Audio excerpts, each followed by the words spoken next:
Hey Networkers, I'm here on the edge of Frontierland, Adventureland, and New Orleans Square because I want to give you some history about a land that's not actually right here. It used to be here, and that's Critter Country. Well, not really Critter Country, what it used to be, the Indian Village. So strap in, let's talk a little bit about Critter Country. Bringing you everything under the Disney umbrella.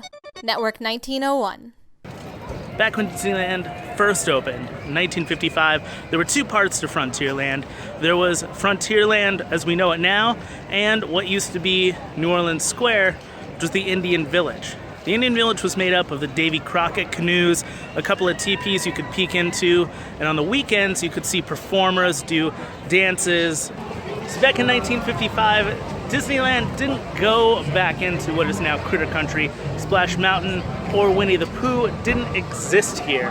There was nothing. It was backstage. And so Splash Mountain here behind me never sat there.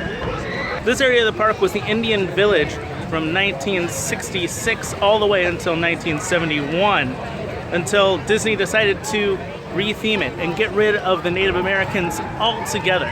That's when this area of the park became Bear Country. In the 1960s, Walt Disney was looking to build a ski resort up the mountains of Sequoia just north of Los Angeles. But that never happened. And one of the attractions for that space at the ski resort was going to be named the Country Bear Jamboree. Now, because that didn't end up happening, the ski resort was never built, the attraction came here to Disneyland. And that's why the Indian Village became Bear Country. Now, there are some remnants of old Bear Country, like the Hungry Bear restaurant right behind me. Of course, they're building Star Wars Land here right next door, so there are some areas of the park that we can't see. But this is one of those old Country Bear leftovers. Just past Splash Mountain, the Hungry Bear restaurant.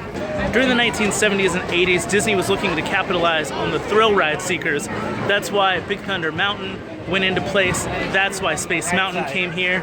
And that's really eventually why Bear Country became Critter Country, because they wanted to put Splash Mountain here, which I think it fits, and I like it. But there were more than bears here now. There were rabbits, foxes, frogs, all kinds of little critters. So it became that. And then when Disney decided that the Country Bear Jamboree was no longer a attraction that fit in here at Disneyland, they put in this ride right behind me, Winnie the Pooh. Bear Country officially became Critter Country in 1988, right before the opening of Splash Mountain in 1989. And the Country Bear Jamboree closed in 2001 to have Winnie the Pooh take its place with its honeypots in 2003. This area of the park has stayed pretty much the same ever since, and it's very small, it's very quaint, but it's a very busy area of the park.